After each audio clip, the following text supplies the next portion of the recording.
सहकार महर्षी शंकरराव कोले कारखाना व सहकार रत्न शंकरराव कोले सहकारी संघ यांच्या वतीने चारा पीक बियाणे 100% अनुदानावर वितरण व महाबीज गहू आणि हरभरा बियाणे शासकीय अनुदानित दराने वितरण सहकार महर्षी शंकरराव कोले साखर कारखान्याचे चेअरमन युवा नेते विवेक कोले यांच्या शुभ हस्ते सुरू करण्यात आले।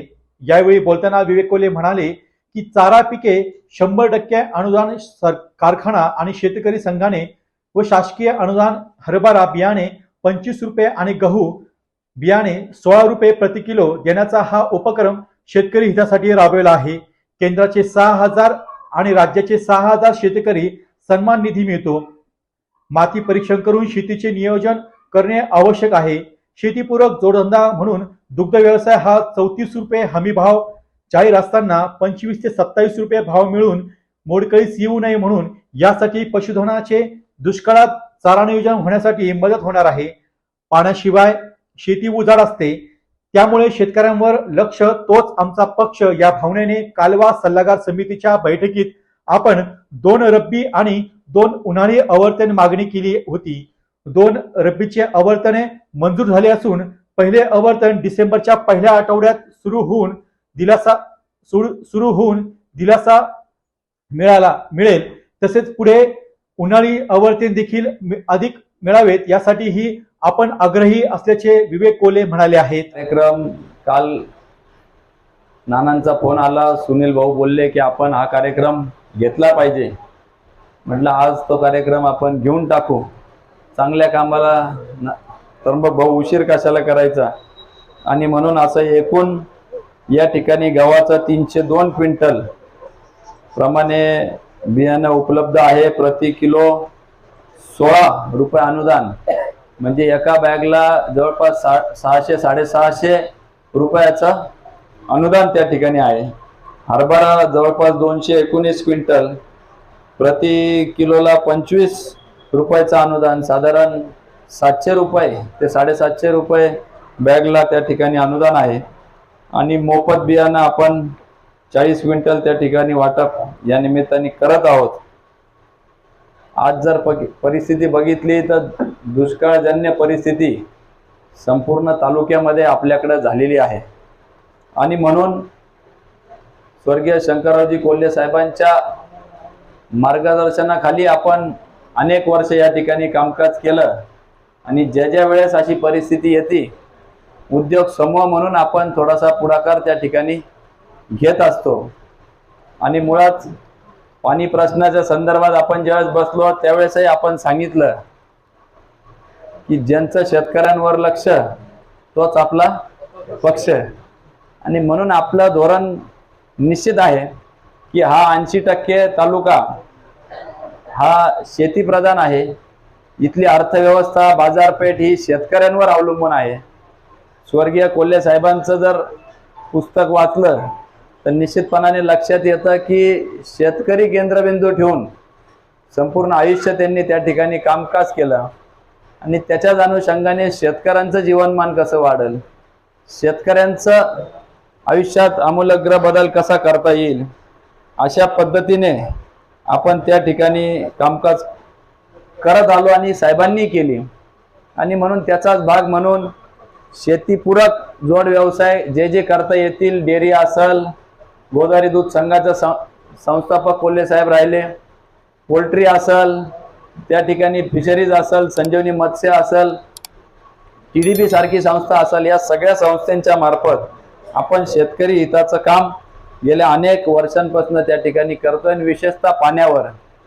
आणि म्हणून आदरणीय ताईंनी देखील त्यांच्या कारकिर्दीमध्ये पाण्याचा प्रश्न कायमस्वरूपी मांडला। मगाशी माझ्यामध्ये जालू भाऊ बोलले की कालच त्या ठिकाणी कालवा सल्लागार समितीची बैठक नगर इथं झाली। खरं तर आमचा आग्रह होता की ती कार्यक्षेत्रातच आपल्या व्हावी, परंतु काही कारणास्तव ती नगरला झाली, आणि त्या ठिकाणी देखील आमची प्रामुख्याने हीच मागणी होती की आपल्याला 2 रब्बीचे आवर्तन, 2 उन्हाळ्याचे आवर्तन, आणि जायकवाडीला जर पाणी गेलं नाही तर अजून एक 5वं हक्काचं आवर्तन आपल्याला मिळावं।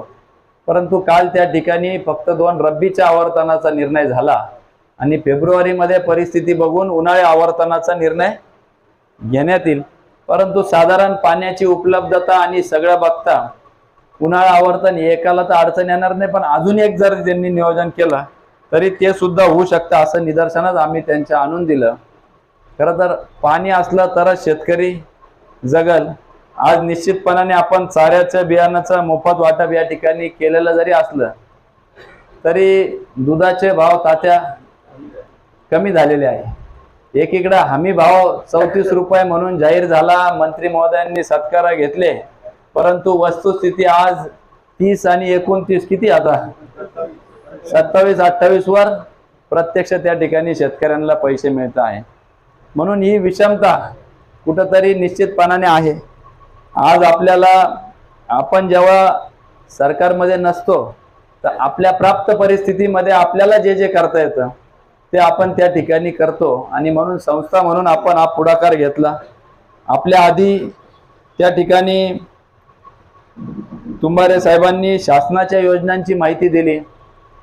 आपण जर बघितलं तर गेल्या काही वर्षांपासून केंद्र सरकार विशेषतः शेतीपूरक आणि सहकारपूरक चांगले धोरण काही वर्षांपासून घेत आलेलं आहे आणि त्याच्या काही प्रमाणात आता परिणाम दिसायला लागलेला आहे. सर्वप्रथम शेतकऱ्यांना 6,000 रुपये केंद्राने दिले. आता शिंदे फडणवीस सरकारने देखील त्याच्यामध्ये 6,000 रुपये वाढवून दिले, असे 12,000 रुपये आपल्याला मिळतात. त्या व्यतिरिक्त पीक विम्याचा प्रश्न. परंतु हे सगळे प्रश्न एकीकडे असताना शेतकऱ्यांचं जीवनमान उंचावण्याच्या दृष्टीने सहकार क्षेत्रच खऱ्या अर्थाने त्या ठिकाणी तळागाळापर्यंत पोहोचलेला आहे. एक काळ होता, अण्णा आपल्याला माहीत असेल की सोसायट्या म्हटलं की त्याच्या उद्घाटनाला शरद नाना राज्यातले कॅबिनेट मंत्री मोठमोठे नेते मंडळी यायचे. परंतु आज सोसायट्यांची अवस्था आपली फार वाईट झालेली आहे, दयनीय झालेली आहे. आणि अशा परिस्थितीमध्ये केंद्राने सहकार मंत्रालय उघडून या सगळ्या सहकारी संस्थांना सक्षम करायच्या दृष्टीने पुढाकार घेतलेला आहे. संस्थेमध्ये आहे आता नव्याने आपण अजून काही यंत्रणा किंवा अजून काही लोक आपल्या उद्योग समूहामध्ये घेतलेले आहे जे या संदर्भातील आपल्याला मार्गदर्शन करतील. आवर्जून जाऊन त्यांच्याकडून ते मार्गदर्शन घेऊन आपण आपल्या आपल्या गावामध्ये या सगळ्या उपाययोजना राबवा हीच या निमित्ताने मी अपेक्षा व्यक्त करतो. माझ्या मते PMFME मध्ये 25 ते 30 लोकांना आता त्याचा लाभ मिळालेला आहे. अजून बऱ्याचशा योजना आहे. सगळ्या योजना तुंबारे साहेब तुम्ही आमच्या यंत्रणेशी संपर्कात राहून आमच्याकडे ती माहिती द्या, जेणेकरून या सगळ्या गोष्टी आपण पुढे आणू. आपल्या याच्यासाठी मार्गदर्शन प्रकाशराव सांगळे साहेब यांचंही मोठ्या प्रमाणात मार्गदर्शन आपल्याला भेटतंय, त्यांचेही मी आभार या निमित्ताने मानतो. पुन्हा एकदा येणारा काळ दुष्काळाचा आहे. काटकसरीने पाणी वापर ठिबक सिंचनाच्या माध्यमातून आपण त्या ठिकाणी वापर जास्तीत जास्त करावा.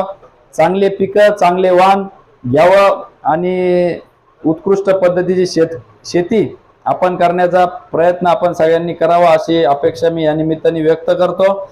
या दिलेल्या संस्थेचे आपण सर्वजण शेअर्स किंवा सभासद व्हावे ही देखील आपल्याला विनंती करतो. आणि येणारा काळ पाणी असेल किंवा शेती असेल या दोन्हीसाठी आपल्याला फार संघर्षमय आहे. सगळ्यांनी सज्ज राहून येणाऱ्या जागतिक आव्हानांसमोर आपण आपला तालुका सज्ज राहिला पाहिजे हीच अपेक्षा व्यक्त करतो.